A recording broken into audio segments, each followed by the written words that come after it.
నమస్తే welcome to city 24/7 top debate. నేను సురేష్.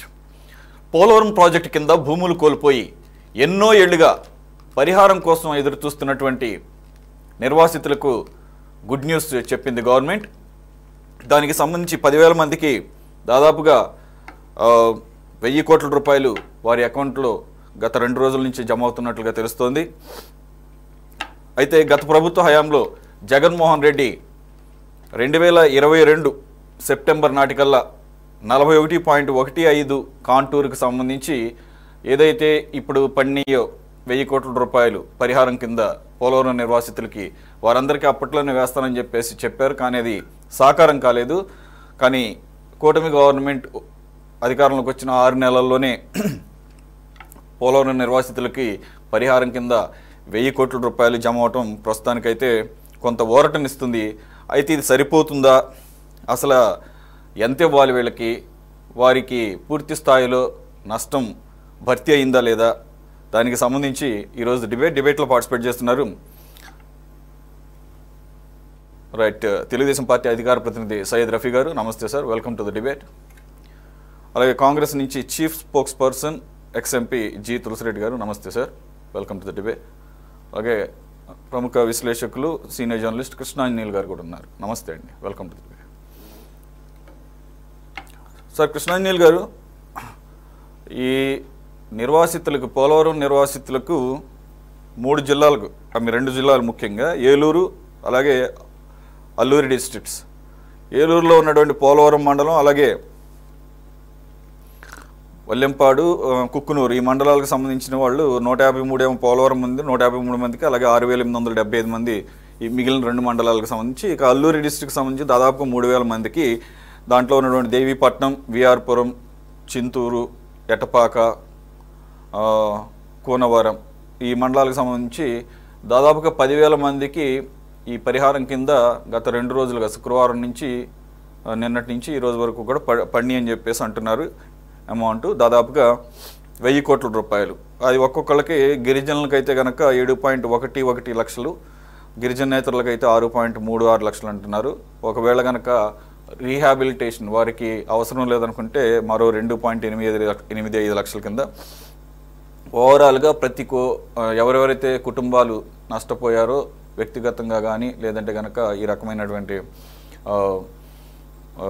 ఈ పోలవరం కట్టడం మూలంగా వచ్చేటటువంటి ముంపుకు సంబంధించి పరిహారం కానీ మొత్తానికి 10 నుంచి 40 లక్షల వరకు లబ్ధి పొందారు అని అంటున్నారు.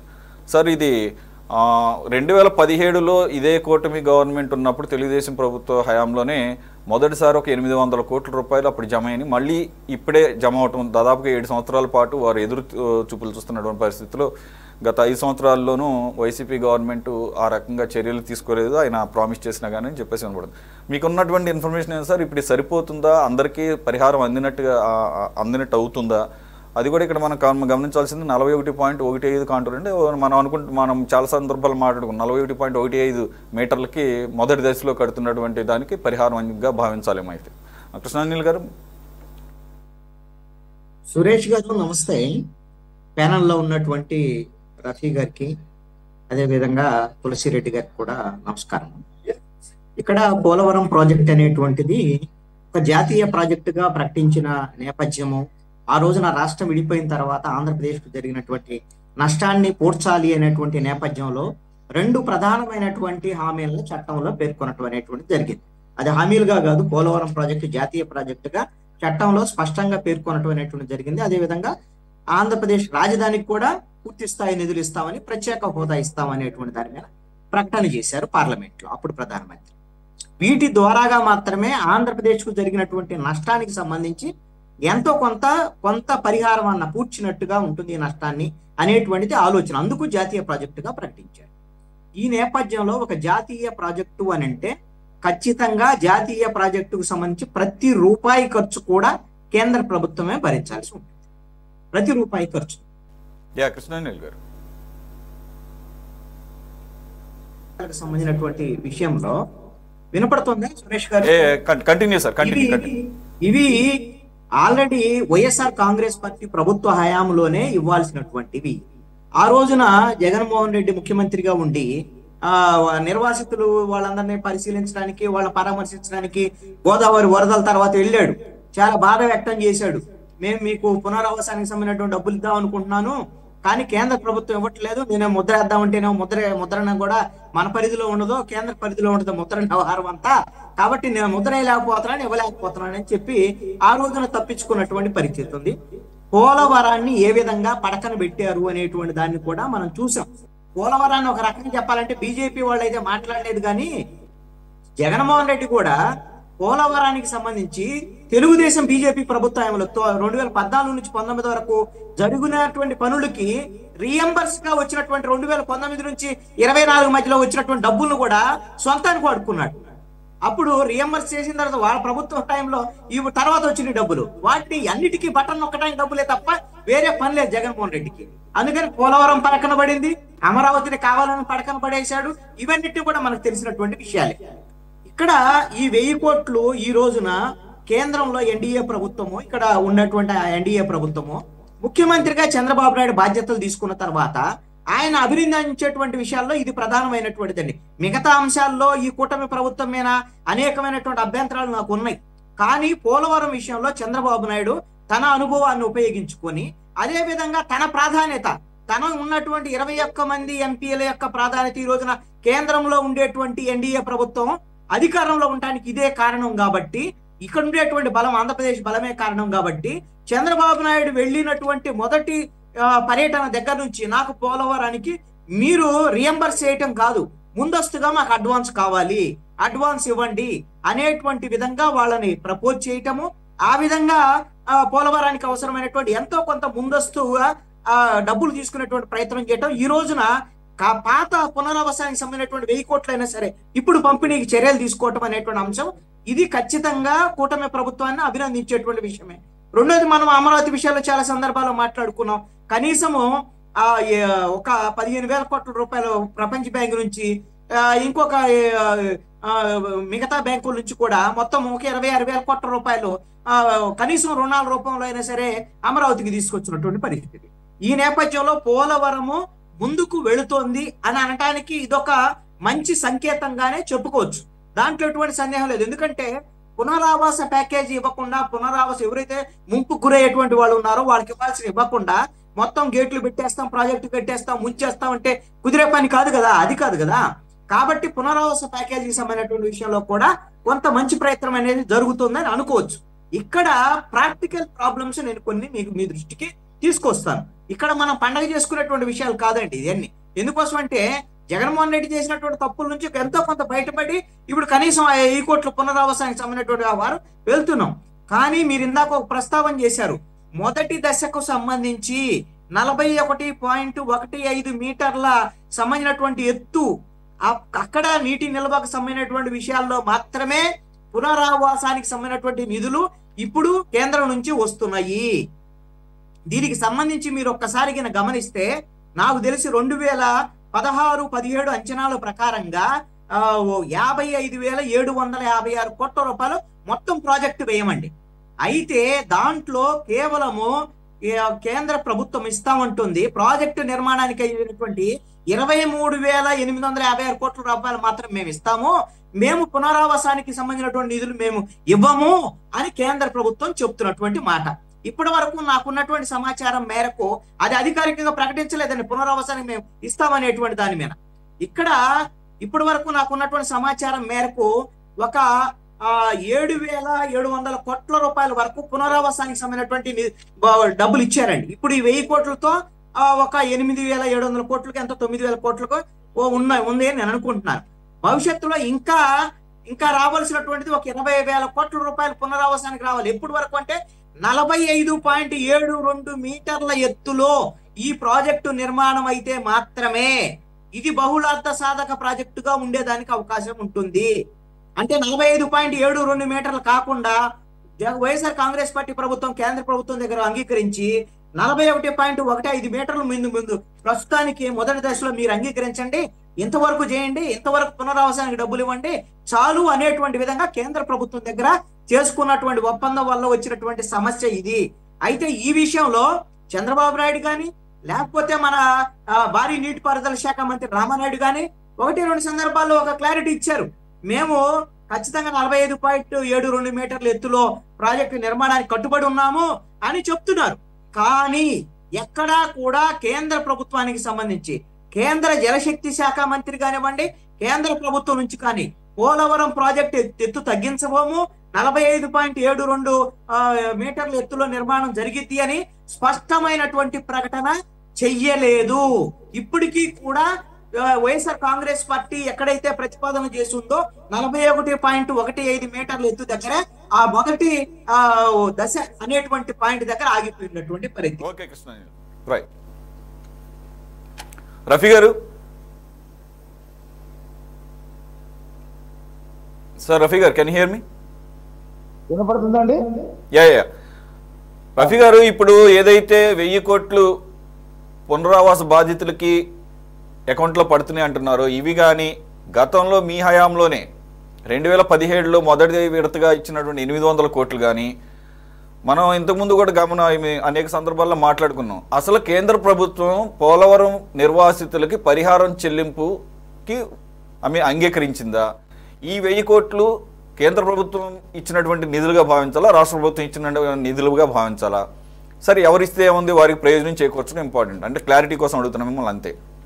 రెండోది, ఎవరైతే ఈ 41 మొదటి దశకు సంబంధించిన 41.15 కాంటూర్ అంటున్నారో ఆ పరిధి కింద ఇప్పుడు పరిహారం పొందిన వాళ్ళందరూ కూడా దాని కిందకు వస్తున్నారా? ఇంకా మిగిలిన వాళ్ళు ఇంకెవరు ఉన్నారా?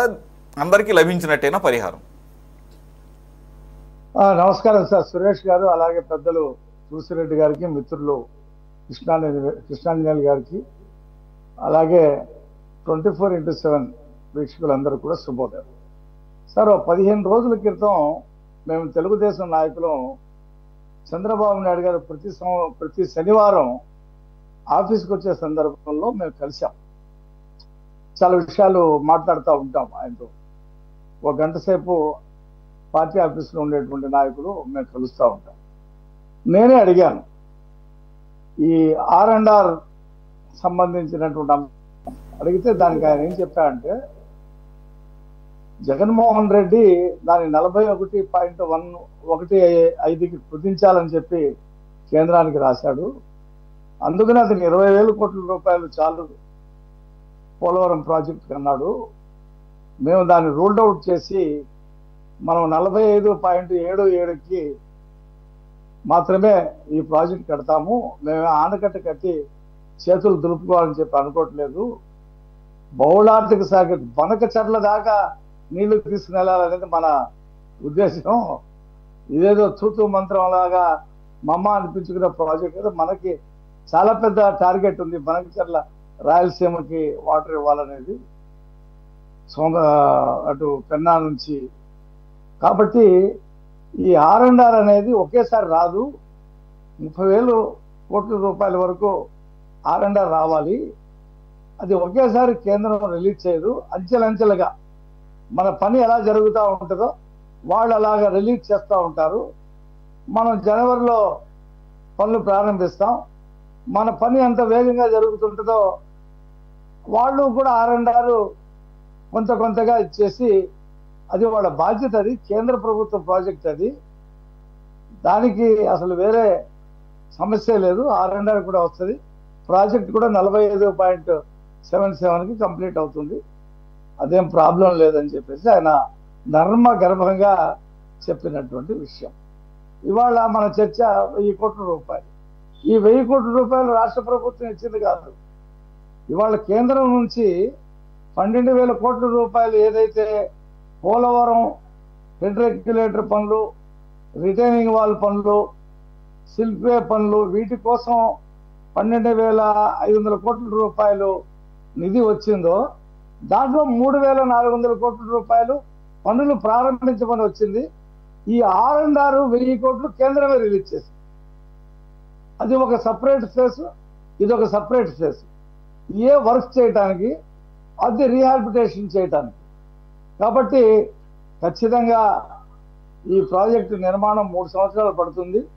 ఈ 3 సంవత్సరాల లోపులోనే మొత్తం జగన్మోహన్ రెడ్డి ఏమన్నాడు, అసలు ఈ ప్రాజెక్టును ఎందుకు తీసుకున్నావు, అది కేంద్రానికి చేయాలి కదా, కేంద్ర ప్రభుత్వ ప్రాజెక్ట్ కదా, నేను వస్తే అది కేంద్రానికి పండుగ పెట్టి రిటైనింగ్ వాళ్ళు కొట్టుకుపోయేలాగా మొత్తం వర్క్స్ అన్ని దెబ్బతినేలాగా కారణమయ్యాడు. నవయ్య గారిని మార్చి మెగాని పెట్టి మళ్ళీ మేము ఆయన మెగాని పెట్టాడు కాబట్టి అది క్యాన్సిల్ చేసి మళ్ళీ నవయ్య గారికి ఇద్దామనేటువంటి కార్యక్రమం మేము చేయము. ఎందుకంటే అది 4-5 నెలలు పట్టుద్ది. ఈ పోలవరం ప్రాజెక్టు ఈ రోజు ఇచ్చినటువంటి పరిహారం అందరికీ అందినట్టుగా భావించవచ్చా? దీంట్లో ఏమైనా ల్యాప్సెస్ ఉన్నాయా? అలాగే గత 5 సంవత్సరాలుగా వారికి అసలు అందలేదు. గత ప్రభుత్వ హయాంలోనే 2017లో మొదటిసారిగా 800 కోట్లు, ఇప్పుడు 1000 కోట్లు అంటున్నారు. ఇది కూడా 41.15 మీటర్లకు సంబంధించినటువంటి నిర్వాసితులకు సంబంధించినటువంటి పరిహారం. ఈ పరిహారం కూడా అందరి నిర్వాసితులకి అందినట్లుగా భావించవచ్చా? ఇక్కడ 3 విధాలుగా ఉంటుంది. ఒకటి నిర్వాసితులకు సంబంధించి 3 విధాలుగా. ఒకటి భూములు కోల్పోయిన వాళ్ళకు దానికి డబ్బు కట్టేయడం, రెండవది ఇళ్లకు సంబంధించి, మూడవది పునరావాసానికి సంబంధించి. పునరావాసంలో మొత్తం ల్యాండ్ మాత్రమే ల్యాండ్ ప్లస్ అమౌంట్ ఒక టైప్ ఉంటుంది. ల్యాండ్ వద్దు ఒట్టి అమౌంట్ ఇచ్చేసాలనేది ఒకటి ఉంటుంది. కాబట్టి ఈ 3 రకాల్లో చూసినప్పుడు మనము ఒకవైపు సంతోషము, ఒకవైపు దుఃఖము కలుగుతుంది. సంతోషము ఎందుకంటే భూములకు సంబంధించి 2017 అక్టోబర్ మాసంలో, అప్పుడు చంద్రబాబు నాయుడు గారు ముఖ్యమంత్రిగా ఉన్నప్పుడే 2017లో భూములకు సంబంధించి ఇవ్వడం జరిగింది. అప్పుడు దాదాపు 800 కోట్ల రూపాయలు. అది ఒక అంశం. ఇప్పుడు ఇస్తా ఉండేది ఇళ్లకు సంబంధించి, తర్వాత పునరావాసానికి సంబంధించి ఇప్పుడు ఇస్తా ఉండేది.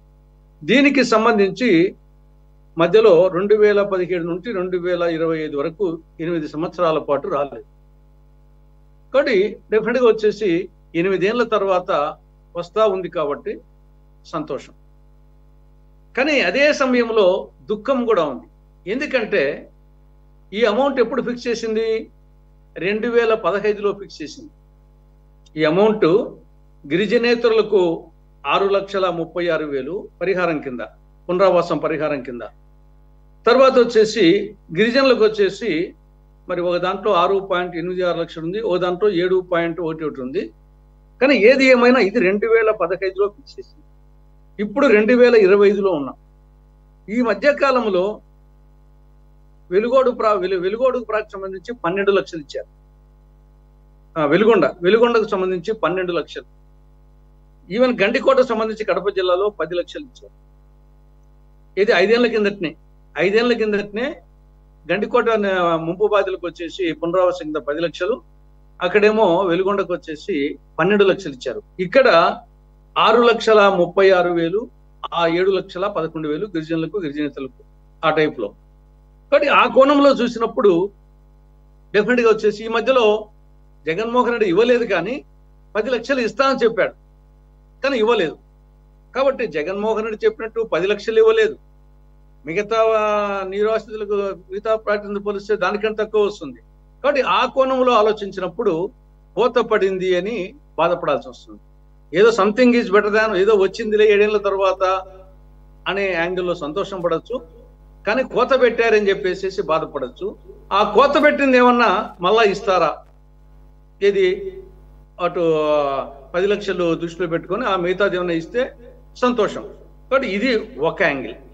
రెండవ యాంగిల్ వచ్చేసి ఇంతకుముందు సోదరులు ఇద్దరు చెప్పినట్లు ఇది ఫేజ్ 1, ఫేజ్ 2. యాక్చువల్గా ప్రాజెక్టులో ఫేజ్ 1, ఫేజ్ 2 లేవు. వీళ్ళు వచ్చేసి కేంద్ర ప్రభుత్వము చేతులు పైకెత్తినా ఏదో ఒకటి సంథింగ్ ఇస్ బెటర్ నథింగ్ అని తీసుకున్నారు. యాక్చువల్గా ఇది 150 అడుగులు, అంటే 45.72 మీటర్లు. ఇది దీంట్లో ఫేజ్ 1, ఫేజ్ 2 అనేది ఏం లేదు యాక్చువల్గా ప్రాజెక్ట్లో. అక్కడ కాంపనెంట్స్ ఏమి 10 కాంపనెంట్స్. ఒకటి డయాఫ్రమ్ వాలు, రెండవది అర్త్కమ్ రాక్ఫెల్ డ్యాము, మూడవది అప్పర్ కాపర్ డ్యాము, నాలుగవది lower coffer dam, 5 approach channel, 6 spillway, 7 spill channel, 8 right main canal, 9 left main canal, 10 land acquisition R&R. ఇవి 10 కాంపనెంట్స్. ఇవి కేంద్ర ప్రభుత్వము కృష్ణాంజలి గారు చెప్పినట్టు టోటల్ బాధ్యత కేంద్ర ప్రభుత్వానికి. కానీ కేంద్ర ప్రభుత్వం వచ్చేసి ఇన్నాళ్ళు ఎప్పుడో ఇచ్చిండాల్సింది. ఈవెన్ ఉమాభారతి గారు 2015లోనే 5 ఏళ్లలో పూర్తి చేస్తాం అని చెప్పేసి ఆనాడు చెప్పడం జరిగింది, కానీ ఏం కాలేదు. కాబట్టి ఇక్కడ ఫేజ్ 1కు సంబంధించి చాలా తక్కువ అమౌంట్ ఉంటుంది ల్యాండ్ ఎక్విజిషన్ ఆర్ఆర్ కింద. ఫేజ్ 2 కిందనే ఉండేది. పైకి పోయితలికల్లా విస్తీర్ణం ఎక్కువైతుంది, ముంపు గ్రామాలు ఎక్కువైతాయి. కాబట్టి ఎవ్రీ మీటర్ ఇంక్రీజెస్ ఇన్ మల్టీఫోల్డ్స్. మునిగిపోయే మండలాలు పెరిగిపోతుంటాయి, ఆబ్వియస్ గా నిర్వాసితులు పెరుగుతారు. కాబట్టి మొత్తం ఫేజ్ 2 కింద పోతే 23,623 కోట్లు రావాలా యాజ్ ఆన్ టుడే. 23,623 కోట్లు. కానీ ఇప్పుడు ఇచ్చింది అది 815 కోట్ల 1000 కోట్ల. ఓకే. కాబట్టి ఇది ఈ పరిస్థితులు చూస్తా ఉంటే ఫేజ్ 1 అనేది ఫేజ్ 2కి వచ్చేసి రాష్ట్ర ప్రభుత్వం పోరాడుతుంది. రాష్ట్ర ప్రభుత్వం వచ్చేసి దాంట్లో నో డౌట్ వాళ్ళ శక్తి మేరకు పోరాడతారు. కానీ కేంద్ర ప్రభుత్వం వ్యవహారం చూస్తా ఉంటే వాళ్ళకి ఆ విధంగా అనిపించలేదు. ఏదో ప్రస్తుతానికి వచ్చేసి ఫేజ్ 1 కింద చూసి మళ్ళీ చూద్దామనే యాంగిల్ కనపడుతుంది. ఫేజ్ 1 అయిపోతే గన ఇంకా మనం అది ఒక బ్యారేజ్ కిందనే లెక్క. అది ఇది జాతీయ ప్రాజెక్టు, తర్వాత బహుళార్థ సాధక ప్రాజెక్టుగా ఏమి ఉండదు. కాబట్టి ఎనిహో ప్రస్తుతం నిర్వాసితులకు వరకు ఫేజ్ 1 ఇచ్చిన వాళ్ళకైనా సరే ఒకవైపు సంతోషము, ఒకవైపు దుఃఖము. సంతోషం సంథింగ్ ఏదో వచ్చిందిలే అనే దాని సంతోషం ఉంటుంది. కానీ తక్కువ వచ్చిందే. 10 లక్షలు ఇస్తామని చెప్పారు కదా, ఆ 10 లక్షలు ఇవ్వలేదు. మిగతా ప్రాజెక్టుల కింద ఇచ్చారు కదా. 5 ఏళ్ల కిందనే గండికోట ప్రాజెక్టు 10 లక్షలు ఇచ్చారు, వెలుగొండ ప్రాజెక్టు 12 లక్షలు ఇచ్చారు. మాకు ఇప్పుడు 6,36,000 మిగతాది ఏమైనా ఇస్తారా ఇవ్వరా అని యాంగిల్ వచ్చేసి బాధ ఉంటుంది. వెంకటేశ్వర గారు నమస్తే అండి, వెల్కమ్ టు టీవీ. సార్ మనకు కొద్దిగా టైం కన్స్ట్రెయింట్ ఉంది, షార్ప్గానే వెళదాము. ఇక ఇప్పటి నుంచి కేంద్రాన్ని పోలవరం ప్రాజెక్టుకి ఎప్పుడు కంప్లీట్ చేస్తారు, మాకు కంప్లీట్ చేయాలని అడగటం మానేసి 45.72 మీటర్ల పోలవరం ప్రాజెక్ట్ కావాలని అడగాలేమో స్పెసిఫిక్గా. అంటే మనం మార్చాలి అది, ఎందుకంటే చాలా టాక్టికల్గా మాట్లాడుతున్నారు కదా. అమిత్ షా వచ్చేసి 2027 మార్చి కల్లా కంప్లీట్ చేస్తామని. ఏ పోలవరం ప్రాజెక్ట్ నువ్వు కంప్లీట్ చేస్తావు? 41.12 కాంటూర్ ప్రాజెక్టా, 45.72? సరే, అది ఇంపాసిబుల్ లేండి. ఆ టైం కల్లా ఫస్ట్ ఫేజ్ అయితేనే చాలా గొప్ప అనుకుంటున్నారు. ఓవరాల్గా సార్ స్టేట్ గవర్నమెంట్ అయితే time and again they are assuring that the total height of the Poland project would be in 2 phases, that would be 45.72 meters. కరెక్టే కాదంటం లేదు, కానీ దానికి తగ్గట్టుగా ఇక్కడ రిఫ్లెక్ట్ అవ్వట్లేదు కదా ఆర్ఆర్ ప్యాకేజ్లో, రీహాబిలిటేషన్ రీలొకేషన్ ప్యాకేజెస్లో. సార్ ఓవరాల్గా మీ ఒపీనియన్ ఏంటి? మీకు దీని మీద ఆల్రెడీ ఈ సబ్జెక్ట్ మీద మీరు వ్యవసాయ కార్మిక సంఘానికి సంబంధించిన వాళ్ళు కాబట్టి మీకు పూర్తి ఐడియా ఉండి ఉంటుంది. షార్ప్గా చెప్పండి, ఈరోజు రిలీజ్ అయినటువంటి ఫండ్స్ని ఎలా చూడాలి? ఇప్పుడు ఏదో మొత్తం మీద ప్రారంభించినందుకు హ్యాపీ, సంతోషం, ధన్యవాదాలు. కానీ విషయం ఏమంటే 1000 కోట్లు రిలీజ్ చేశారు. 1000 కోట్లలో కూడా నిర్వాసితులతో పాటు గుత్తేదారులకు కూడా అన్నారు. నిర్వాసితులకెంత గుత్తేదారులకెంతో స్పెసిఫిక్గా చెప్పలేదు. కానీ తులసిరెడ్డి గారు చెప్పింది 3 భాగాలంటే పెద్ద భాగం నిర్వాసితులకు నష్టపరిహారం అనేది పెద్ద భాగం. అందులో నిర్వాసితులు అంటే భూములు కోల్పోయిన వాళ్ళు, ఇల్లు కోల్పోయిన వాళ్ళు ఒక భాగం అయితే, రీహాబిలిటేషన్ రీసెటిల్మెంట్ అంటే ఏ భూమి ఆధారం లేనటువంటి పేదలకు కూడా 2013 భూసేకరణ చట్టం ప్రకారంగా పరిహారం ఇవ్వాలి. ఆ లెక్కన చూస్తే ఈ 41.15లోనే 12,000 కోట్ల రూపాయలు అవసరం పడుతుంది. 12,000 కోట్ల రూపాయలు అవసరం పడితే గవర్నమెంట్ ఈరోజు గతంలో ఎంత ఇచ్చిందో ఏం తర్వాత కానీ ఈరోజు ఇచ్చినటువంటి 1000 కోట్లు ప్రభుత్వం పూర్తి ప్రాజెక్టు పూర్తి చేయాలంటే 45.17 అది పూర్తి చేయాలంటే 34,000 కోట్లు. పునరావాసం గురించి నేను మాట్లాడుతున్నాను. కానీ 1000 కోట్ల రూపాయలు ఎవరికి ఇచ్చారు, ఏ మూలకు సరిపోతాయి, ఎంతమందికి ఇచ్చారు? వాళ్ళు చెప్పిన లెక్కల ప్రకారంగా 10,000 మందికి అన్నారు. మరి గవర్నమెంట్ లెక్కల ప్రకారంగా 103,000 కుటుంబాలు, 8 మండలాలు, 276 గ్రామాలు. మరి ఇచ్చినటువంటి 1000 కోట్ల రూపాయలు ఎవరికి ఇచ్చిండాలి, ఎంతమందికి ఇచ్చిండాలి అనేది ప్రశ్నార్థకం. ఇది రెండో అంశం. తులసిరెడ్డి గారు గవర్నమెంట్ బాగా పోరాడుతుంది. ఏంది పోరాడేది? ఇప్పుడు వీళ్ళ చేతిలో కేంద్ర ప్రభుత్వం మాయల పకీర్ సాగు చిలుకలో ఉన్నట్టు వీళ్ళ చేతిలో ఉంది. వీళ్ళకి చేతనైతే ఈ పునరావాసము చెల్లించకుండా, నిర్వాసితులకు పరిహారం ఇవ్వకుండా ప్రాజెక్ట్ ఎట్లా పూర్తుంది? అంటే దేశంలో ఎక్కడైనా ఒక ప్రాజెక్ట్ కట్టాలంటే ముందు నిర్వాసితులకి పరిహారము, భూసేకరణకి ఇవ్వాలి. ఈరోజు సుప్రీంకోర్టు ఒక తీర్పు ఇచ్చింది, మీరు చాలా మంది చూసింటారు అనుకుంటున్నాను. ఒక రాష్ట్రంలో భూసేకరణ కోసం బలవంతంగా పోతుంటే కోర్టుకి వెళ్తే సుప్రీంకోర్టు ఏం చెప్పిందంటే, ఒక ప్రాజెక్ట్ అది ఏదైనా కట్టాలంటే వాళ్ళ స్వతంగా హక్కులు ఉన్నటువంటి వాళ్ళకి మార్కెట్ రేటుకి ఉన్నటువంటి సర్వ హక్కులు కల్పించాలి, న్యాయబద్ధంగా కల్పించాలి. వాళ్ళ కోరిక మేరకు కల్పించిన తర్వాతే ప్రాజెక్టు నిర్మాణానికి పూనుకోవాలని ఈరోజు సుప్రీంకోర్టు చెప్పింది. కానీ మనది ఏముందంటే ప్రాజెక్టు పూర్తి చేసి పునరావాసం తర్వాత, అంటే తల కింద చేసి కాళ్ళు పైకి చేసినట్టు.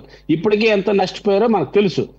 అందుకోసమే గవర్నమెంట్ ప్రారంభించింది, దానికి మనమే అభ్యంతరం చెప్పాల్సిన హ్యాపీ.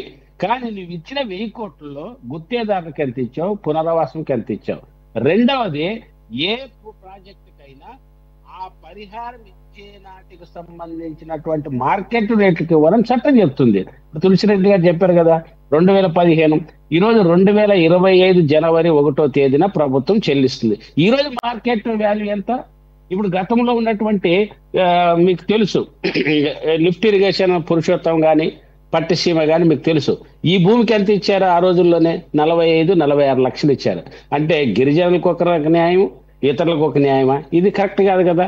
ప్రాజెక్టుకు సంబంధించినవే రాష్ట్రంలో చాలా ప్రాజెక్టులు చూస్తే గిరిజనులకు తీవ్రమైన అన్యాయం చేశారు, తీవ్రమైన ద్రోహం చేశారు, నోరు లేరు. కాబట్టి అదే గిరిజనులు ఇతర ప్రాంతాల్లో మునిగిపోయి నష్టపోతే రాష్ట్రము దేశం ఎంత గగ్గోలు పెట్టిందో తెలియదు. ప్రతి సంవత్సరం జూలై వచ్చిందంటే వాళ్ళంతా కొండల మీదకి వెళ్ళిపోతారు. కాబట్టి ఈ సంవత్సరం ఎంత నష్టం జరిగింది తెలుసు, 2022 ఎంత నష్టం జరిగింది తెలుసు. ఆయన గతంలో ఉన్నటువంటి సీఎం గారు 2023 మే 19 డెడ్ లైన్ పెట్టారు. ఇప్పుడు చంద్రబాబు నాయుడు గారు 2027 డెడ్ లైన్ పెట్టారు. నాకు అర్థం కాదు, ఇది పూర్తి చేయాలంటే 34,000 కోట్ల పునరావాసము, 26-27 కోట్ల ప్రాజెక్టు, మొత్తం దాదాపు 60-70 వేల కోట్ల రూపాయలు కావాలి. 2027 నాటికి ఎట్లా పూర్తి చేస్తారు? రెండో అంశం, దీని ద్వారా బానకచర్లకి రకరకాల ప్రాంతం మీద ఒక 500 టీఎంసీలు మళ్లించి అనుసంధానం అన్నారు, దానికి 83,000 కోట్లు అన్నారు. దీనికే లేకపోతే దానికి 83,000 కోట్లు ఎక్కడ? ఈరోజు తెలంగాణ ప్రభుత్వం అభ్యంతరం తెలియజేస్తూ ఎట్లా మీరు మళ్లిస్తారని తెలంగాణ ప్రభుత్వం ఈరోజు మోకాలడ్డింది, మీరు అందరూ చూసి ఉంటారు. కాబట్టి ప్రభుత్వం ప్రాజెక్టు కోసం ముందుకు పోవడాన్ని మనం అభినందిస్తున్నాం. కానీ ప్రజలను నమ్మించడానికి, నిర్వాసితులకు పూర్తిగా ఇచ్చామని చెప్పడానికి, ఇది ప్రజలను మోసం చేయడానికి తప్ప నిజమైన చిత్తశుద్ధితో 8 మండలాలకు సంబంధించినటువంటి వాళ్ళు, 263 గ్రామాలు, 1,06,000 కుటుంబాలకు సంబంధించింది ఇవ్వాలంటే 12,000 కోట్ల రూపాయలు కావాలి. అందుకోసమే కూటమి గవర్నమెంట్ ముందు చేయాల్సిందే అంటే మీరు ఎన్ని ఇబ్బందుల నుండి కేంద్ర ప్రభుత్వం మెడలు వంచి వాళ్ళ సంగతి తేల్చండి, బడ్జెట్లో తీసుకురండి. అవసరమైతే రాష్ట్ర బడ్జెట్ ఒక 5,000 కోట్ల రూపాయలు అప్పులు చేసైనా ఇప్పటికే 1,00,000 కోట్లు చేసామంటున్నారు. ముందు ఇలాంటి వాళ్ళ కోసం ఇచ్చి ఒక 5,000 కోట్ల చేయగలిగితే పేదలకి కొద్దిగానే న్యాయం జరిగిందని అనుకోవచ్చు. ఓకే వెంకటేశ్వర రఫీ గారు, క్విక్గా ఈ సబ్జెక్ట్ని వైండప్ చేద్దాము. You want add anything? అంటే you got any concerns with Venkateswara గారు అండ్ ప్రాజెక్టు కడతామన్నా ఎవరో ఒకళ్ళు అభ్యంతరం చేస్తూనే ఉంటారు. అమరావతికి ఎన్ని అభ్యంతరాలు వచ్చినాయో చూసాక పోయినసారి. తెలంగాణ ప్రభుత్వం అభ్యంతరం చెప్పుద్ది, చెప్పకపోతే తెలంగాణలో వాళ్ళకి ఓట్లు రావు. ఇప్పుడు 3,000 టీఎంసీ వాటరు గోదావరిలో పోతుంది, 450 టీఎంసీ వాటరు ఇటు మళ్ళీ ఇస్తామంటే వాళ్ళకేంటి నష్టం? వరద వాటరే కదా మళ్ళీ నదీ ప్రవాహం నుంచి వెళ్ళి సముద్రంలో కలుస్తుంది. వరద వచ్చినప్పుడే స్టాక్ చేసుకుంటాము. బోలాపల్లి రిజర్వాయర్లో అక్కడ 2-3 రిజర్వాయర్లు కట్టి స్టాక్ చేసి దాన్ని తీసుకెళ్తామని చెప్తా ఉంటే అక్కడ చెప్తారు. తెలంగాణ వాళ్ళు దీన్ని చూపించకపోతే వాళ్ళకి ఇది లేదు. ఇప్పుడు పాకిస్తాన్ వాళ్ళు ఇండియా మీద చూపిస్తుంటారు అక్కడ యువకం రెచ్చగొడతానికి. కాబట్టి ఇవన్నీ కూడా అలా జరుగుతూ ఉంటాయి. ఇప్పుడు మనకి ఒక 1,000 కోట్ల రూపాయలు వచ్చింది, ఇంకా మనం పనులు ప్రారంభించలా. ఇప్పుడు కూడా స్థాయిని మళ్ళీ టెక్నికల్ కి పంపించారు. వాళ్ళు చెప్పిన తర్వాత మళ్ళీ డయాఫ్రామ్ వాల్ పనులు ప్రారంభం అవుతాయి. ఈ జనవరిలో అనుకున్నారు. ఆ టెక్నికల్ రిపోర్ట్ రాకుండా ఆ మట్టి అంతా సేకరించిన తర్వాత వర్క్స్ జరుగుతున్నప్పుడల్లా రీహాబిలిటేషన్ సంబంధించినటువంటి మనీ రిలీజ్ అవుతా ఉంటది సైమల్టేనియస్ గా. ఇటు ప్రాజెక్ట్కి వస్తుంది, అది వస్తుంది. కాబట్టి మేము ఈ విషయంలో ఎక్కడ రాజీ పడే ప్రసక్తి లేదు. గోదావరి బనకచర్లకు సంబంధించినటువంటి ఆర్థిక పరమైనటువంటి అంశాలు ఇవే. కేంద్ర ప్రభుత్వమే ఫేజ్ వారీ వాళ్ళు నదుల అనుసంధానం కింద బోళ్ళంతా కార్యక్రమం పెట్టుకున్నారు. వాళ్ళు ఇది బనకచర్ల దాకా గోదావరి వాటర్ వెళ్ళిందంటే కావేరీ గోదావరి కలపాలనేది ఒక పెద్ద ప్రాజెక్ట్ ఉంది. దాని నుండి కూడా డబ్బులు వస్తాయి. ముందు అసలు మనం వర్క్ స్టార్ట్ చేస్తే 40,000 కోట్ల రూపాయలు 5 సంవత్సరాల్లో మేము అరేంజ్ చేస్తామని సీతారామన్ గారు చెప్పారు. మిగతా 40,000 కోట్ల రూపాయలు ఎలాగ చేయాలని మంత్రివర్గంలో చర్చించారు. అది పీపీపీ పద్ధతిలో చేయాలా ఏంటి అనే దాని మీద చేశారు. ఇప్పుడు కాళేశ్వరం కట్టాడు కేసీఆర్ గారు, దాదాపు 1,50,000 కోట్ల రూపాయలు. కేంద్రం రూపాయి ఇవ్వాలి, అక్కడ కట్టలేదా? కాబట్టి మనసు ఉండాలి, మనసు ఉంటే మార్గం ఉంటుంది. చిత్తశుద్ధితో పనిచేస్తే పనులన్నీ జరుగుతుంది. అందరూ సహకరిస్తే ముందుకెళ్ళేటువంటి అవకాశం ఉంటుంది. కృష్ణానీల్ గారు, ఇకపోతే ఈ ఎన్టీఆర్ వైద్య సేవ సమాప్తం చేయాలండి. ఓకే సార్, బ్రీఫ్ గా. పెద్ద ఇప్పుడు ప్రభుత్వ ప్రయత్నాలను మనం అందరం కాదనటం లేదు, కానీ ఇక్కడ 1,03,000 కుటుంబాలకు సంబంధించినటువంటి వ్యవహారం అంటే కనీసంగా అయితే ఇప్పుడు 41.15 మీటర్లకు సంబంధించి అయినా సరే 8 మండలాల్లో 9 రెవెన్యూ గ్రామాలు 172 ఆవాసాలకు సంబంధించి మొత్తం అక్కడ కూడా 38,060 కుటుంబాలు వాళ్ళకి పునరావాసం కల్పించాలి. మొత్తం ఈ ప్రాజెక్టులో మీరు భూసేకరణకు కానివ్వండి, పునరావాసానికి సంబంధించి 31,000 కోట్ల రూపాయలు ఇవ్వాలండి. ఇది ఎప్పుడు 2019 ఫిబ్రవరిలో ఆ రోజున ఆమోదించినటువంటి కేంద్ర జలశక్తి శాఖ ఆమోదించినటువంటి వ్యవహారం పునరావాసానికి. ఆ 31,000 కోట్ల రూపాయల్లో దశల వారీగా ఇచ్చినట్లో ఒక 10,000 కోట్ల రూపాయల వరకు ఉన్నాయి. ఇంకా 21,000 కోట్ల రూపాయలు ఇవ్వాల్సినటువంటి ఉన్నాయి. ఈ ప్రాజెక్టు పూర్తి అవ్వాలి అంటే 3 ఏళ్లలో పూర్తి చేస్తాం, ఆ దశ ఈ దశ అని చెప్పినప్పటికీ కూడా ఈ పునరావాసానికి సంబంధించినటువంటి 20,000 కోట్ల రూపాయలకు సంబంధించినటువంటి వ్యవహారం మీద స్పష్టమైనటువంటి ప్రకటన కేంద్ర ప్రభుత్వం నుంచి, పోలవరం ప్రాజెక్ట్ అథారిటీ నుంచి ఒక స్పష్టమైనటువంటి ప్రకటన రావాలండి. అప్పుడు మాత్రమే ఈ చిక్కుముడి వీడేదానికి అవకాశం ఉంటది. వెంకటేశ్వరరావు గారు అడుగుతున్నాడు కదా, ఇప్పుడు ఇవన్నీ కూడా ఇప్పుడు గిరిజనులకు వాళ్ళ సమస్య ఉంది, వీళ్ళ సమస్య ఉంది అంటే నేను ఒకటి చెప్తాను, వీళ్ళకి గిరిజనులు కానీ దళితులకు సంబంధించినటువంటి విషయంలో ఎప్పుడు వివక్ష ఉంటుందండి. మీకు అమరావతి ప్రాజెక్టులోనే ఇప్పటికిప్పుడు అందరికీ రైతులందరికీ కూడా కావాల్సినటువంటి వాళ్ళకి కౌలు మొత్తం కూడా క్లియరెన్స్ చేశారండి. అసైన్డ్ భూములకు సంబంధించినటువంటి రైతులు ఎవరైతే దళిత రైతులు ఉన్నారో 3 సంవత్సరాల నుంచి వైసీపీ వాళ్ళు పెండింగ్ పెట్టారు. ఇప్పుడు ఈ ప్రభుత్వానికి సంబంధించి 7 నెలలైంది, వీళ్ళు క్లియరెన్స్ ఇవ్వటం లేదు. మిగతా అన్ని క్లియర్ చేశారు. ఇప్పుడు ఈ ప్రభుత్వం 7 నెలలు వచ్చిన తర్వాత వాళ్ళకి కావాల్సినటువంటి కౌళ్ళు ఇచ్చారు. ఏం దళితులకు మాత్రం ఆ కౌళ్ళు ఇవ్వడానికి ఏంటి ఇబ్బంది? మీతో నేనేమి విభేదించట్లేదు, కానీ మరి అణగారిన వర్గాలకి కొమ్ము కాసే పార్టీ మా పార్టీ పేదల పార్టీ అని చెప్పుకున్నటువంటి వైఎస్ఆర్ కాంగ్రెస్ పార్టీ 5 సంవత్సరాల్లో అసలు రూపాయి కూడా ఇవ్వలేదు కదా. రూపాయి కూడా ఇవ్వలేదు కాదండి. అమరావతి మొత్తాన్ని వాళ్ళు అడివి చేయాలని వాళ్ళు పట్టుకున్నటువంటి వాళ్ళు. నేను అమరావతి గురించి మాట్లాడలేదు సార్, పోలవరం గురించే. ఈయన వెళ్ళి 2002 పోలవరాన్ని వాళ్ళు ఏటీఎం గా వాడుకున్నారంటే సెప్టెంబర్ 2022 కల్లా కూడా నేను ఈ 41.15 కాంటూరుకు సంబంధించినటువంటి నిర్వాసితులందరికీ పరిహారం ఇస్తానని చెప్పినటువంటి జగన్మోహన్ రెడ్డి గారు 5 సంవత్సరాల కాలంలో నయ్యా పైసా ఇవ్వలేదు కదా. నేనేమి వాళ్ళకి ఇచ్చినట్టుగా వీళ్ళకి కూడా ఇవ్వాలని చెప్పేసి మీరు అనేదానికి నేనేమి అడ్డు చెప్పట్లా. నేను అనేది ఏంటంటే కనీసం ఒక ప్రయత్నం స్టార్ట్ అయింది. ఇప్పుడు వెంకటేశ్వర గారు అన్నా కానీ మనమైనా కానీ ఏంటంటే ఒక రకమైన ఓకే అట్లీస్ట్ ఒక ప్రయత్నం స్టార్ట్ అయింది, ఒక ముందడుగు పడింది. ఇలాగే కంటిన్యూ అయ్యి లేటెస్ట్ రేట్స్ని బట్టి రివైజ్ చేసేటటువంటి ఆప్షన్స్ కూడా చూడాలని కోరటం తప్పలేదు. సురేష్ గారు, ఈ ప్రభుత్వం చేస్తున్నటువంటి పనిని మనం ఆహ్వానిస్తున్నాం, అభినందిస్తున్నాం, మంచి దారిలో వెళ్తున్నారని చెప్తున్నాం. కాదనటంలా మంచిగా చేయండి. మీరు జగన్మోహన్ రెడ్డిని ఆదర్శంగా తీసుకుంటే ఎట్లా? వాళ్ళు అన్ని వదిలేశారు, రాష్ట్రం మొత్తాన్ని సర్వనాశనం చేసినటువంటి వాళ్ళు మనకెందుకు ఆదర్శం? వీళ్ళ కూటమి మాత్రం ఎందుకు ఆదర్శం? కాబట్టి చేసేదాంట్లో ఇంకా బాగా చేయండి అని మాత్రమే మనం సూచన చేస్తున్నాం.